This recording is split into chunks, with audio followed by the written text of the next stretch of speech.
Oops! Andito na naman si Uncle Tax. At ngayon, nakababa na kami sa aming sinasakyan na bus. At kami ay tutungo ngayon sa aming trabaho. At nakasabay ko pala si Suman at saka si Mahes. Mababait mga yan, katulad ko. At inaya pala nila ako dito sa Bay Bites. At para mag-chai. Kaya mga uncle, chai muna tayo. Salamat Mahes, salamat Suman. At ngayon kami ay tutungo na sa aming trabaho. Ang lakad namin nasa 10 minutes.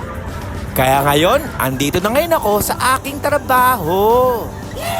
Ito ang naiiba sa Dubai, ang Seven Sister. At pupunta muna ako sa jingle area. Kasi kanina pa ako ihi. At tapos na to, naghuhugas na ako ng kamay. At saka, iinom na ako na ngayon ng tubig. At ngayon, magpupunas na ako ngayon ng lamesa.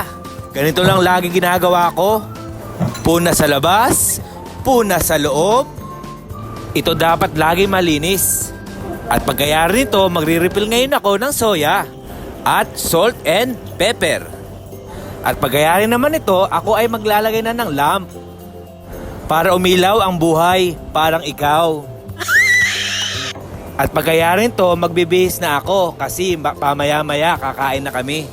Lagi na lang pagkain nasa isip ko. At ngayon, chinek ko ang labas. Sa tingin ko, okay na to. Kasi mamaya, busy-busy na naman kami. Ngayon, eto na pala ang pagkain namin. Vegetable, apretadong manok, at syempre, hindi mawawala ang kanin. Kalasa. Kain tayo mga uncle. Unang kagat, kalasa. Kaya hanggang dito na lang. Ingat!